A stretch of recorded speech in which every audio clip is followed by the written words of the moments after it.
Hi, Parul Banka here, storytelling coach and keynote speaker.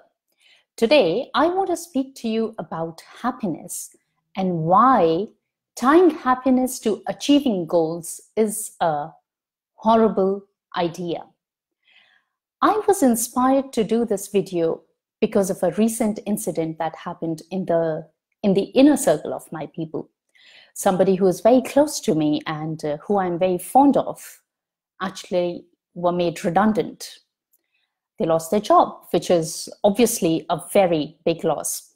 Hi, Andy. Good to have you here. Hi, Ron. Thank you for joining. So I was sharing with you that somebody in my inner circle were made redundant about 2 weeks ago, which was obviously a big loss. And soon after this redundancy, they also had a birthday celebration coming up at home. So I called them up to wish them a happy birthday. And we had a nice chat. And I asked them what they were doing for the birthday celebration. And they said, oh, we're not really in a mood, which was understandable because of the recent loss of work that they had experienced. But they went on to add that we would have the next celebration when things either go back to how they were, or when we have figured out the job situation, when we have another job. Now, this sounds like a very rational and practical thing to do. And I reckon many people would do that. But I have a different opinion on this. I have a different view on this. And I thought that I should come here and share my 2 cents on why tying happiness and celebrations to achieving certain goals is a horrible idea, because what they had just done was they had made a decision that they would have the next celebration when their life would go back to how it was before, which is a very, very distinct goal. I see some new people have joined. Hi, CK. Hi, Romal. Glad to have you guys here. Hi, Mohammed. Thank you for joining. October is also Breast Cancer Awareness Month. So what I want to do this month is that I want to draw upon my cancer experience and use the stories from my cancer treatment and my life after going through cancer treatment to illustrate and share what I want to share. Hi, Sam. Good to have you here. So talking about happiness and why I believe it was such a bad idea, I want to take you on a journey with me to 6 years ago, and I want you to be a bit mindful of the dates I share with you. So this is 10th September 2012 that I'm talking about. I had an appointment with a breast specialist in Addenbrooke's Hospital in Cambridge. Brilliant doctor. I call him Dr. Magician because he's just so amazing. He's just so amazing. I was supposed to see him for 15 minutes. And because he's such an amazing doctor, just by physical examination, he was able to understand that there was something sinister lurking inside my body. And so he asked me to stay back for the tests, and I did. So that 15 minutes appointment actually turned into 2 hours, 40 minutes on a Monday morning. And I had no appointments for that, for all these tests. And by the time I actually left the hospital, even without the biopsy results, I was given a heads up for cancer, which meant that on following Monday, when I come back for the results, I should expect to find cancer. And so during the rest of the week, I did what somebody smart or accountable would do. This is where I like to see myself. So as somebody who thought I was smart and accountable and took responsibility for my life, I went and opened up a web browser to understand more about cancer. Now, you've got to understand that when I was given a heads up for cancer, I didn't know anything about it, because back where I come from, people don't talk about cancer in the open. So I had never interacted with, or I had never met a cancer patient in 34 years of my existence, and that is true. And so I wanted to find more about it. Now, with what I know, And based on my experiences, I understand that was a horrible idea. Oh, I see Rashid has joined. Hi, Rashid. Good to have you here.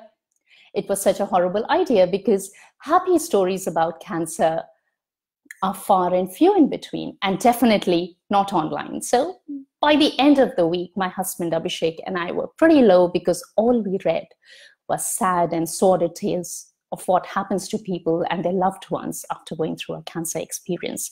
So by Friday, the 14th, we were really, really low and upset, and our life's going to change, and not in a good way. And Saturday was my birthday, my 34th birthday on the 15th. And so on 15th, the question was, what do we do? And I decided I want to have the best birthday ever. So Abhi and I, we are not much of shoppers, but we actually went shopping, and we had a great time shopping. Then we decided to pick up a birthday cake for me. We went to Marks and Spencer's, and I just couldn't decide whether I wanted a chocolate cake for my birthday or coffee or walnut. So I said, you know what, we'll have both. And so with 2 birthday cakes in my hands, we actually paid a visit to one of our friends who lived in Cambridge, very dear friends. We had a great celebration there, cut 2 birthday cakes, had some amazing dinner that they had put together for us. And after all this was done, we sat down to talk, and we broke the news that we were hoping to get a cancer diagnosis for me literally 36 hours in the future. And a friend, Manoj, said, but we just had a birthday celebration for you. Yes, you got 2 cakes, not even 1. Yes. And you reckon you're going to be diagnosed with cancer in less than 36 hours? I said, yes, but that is on Monday. Today, I'm not a cancer patient. And so today I'm going to enjoy this day to the best of my ability. That was actually the best birthday celebration I have had, because we were just so much in the moment, and there was no denial about what could happen the following week. It was just amazing because the opportunity, we wanted to grab the opportunity to make the most of what we had that day and the time that we could have together as a couple, as a family. It was beautiful. Now, how is this relevant to you in your day-to-day life and business? And what does it have to do with my initial question on why tying happiness to achieving goals is a horrible idea? Well, most people would naturally do it, that they would have a celebration or be happy when they achieve a certain goal. Of course, I have a different opinion, and here is why. The first reason is, I believe that the journey is as important as the destination. I see some more people have joined. Hi, Indu. Hi, Sridhar. Good to have you guys here. Journey is as important as the destination. Now, let me take a work-related example to illustrate what I'm trying to say. Many of you know that before my cancer experience, before my cancer diagnosis, I worked as an employee in the corporate world, and I specialized in something called as talent management, which is an arm of HR. And my job was to retain and grow talent in the organization. When I worked as a talent manager, there were some very interesting trends that I noticed when it came to employee satisfaction and happiness. One thing that always intrigued me was a lot of these employees who I was responsible for as their talent manager would tie all their work-related happiness to that one big goal, which was their annual performance appraisal rating.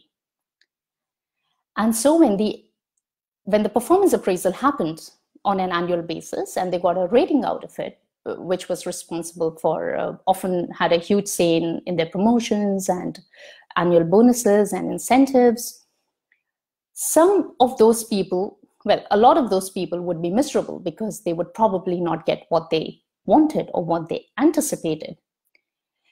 But, and that made sense to me. If you don't get the rating that you want, which can have a direct impact on your promotion and your bonus payouts, well, it obviously makes sense. But what I always failed to understand back then was why a a lot of these people were miserable, even though they had the highest ratings, or even if they had fantastic bonuses and incentives. That completely was beyond my understanding. But now, based on what I know and based on my own life experiences, I now get it. And I reckon that was happening because all these people had tied their work-related happiness to that big goal, getting a certain performance appraisal rating. And if they didn't get it, obviously, rationally, they were miserable. But if they got it, they weren't happy either. In fact, most of them were miserable because during the entire year, they had actually just worked with that rating in mind, and in the process was so stressed about achieving it. They had burnt themselves out. And now they had got it. Now that they had reached where they wanted to, they were now stressed about the next year. Oh my God, thank goodness. I am in the top bracket now, but I've got to start working for the next year. They completely missed the ride, completely. And so irrespective of whether they got the rating or not, they were miserable. That was back then when I worked with corporate employees. My work now as a coach focuses mainly on working with the entrepreneurs and small business owners, fellow coaches. That's where most of my clients fall. And if as an entrepreneur, you tie your happiness, your celebration to the next big goal, if you are always focused just on the top of the mountain and fail to look at the bottom of the mountain and celebrate how much journey you have completed, you would always be miserable. If you just wait for the first 5K month, first 10K month, first 6 figures, you might be waiting a long time. It is important that you enjoy the journey as much as achieving those specific goals. Point number 2, there will always be something. And this is where I want to quote my favorite author, speaker, writer on the laws of universe, Abraham Hicks. Abraham Hicks says, there will always be something and you will never get it done. And now I'm paraphrasing Abraham Hicks.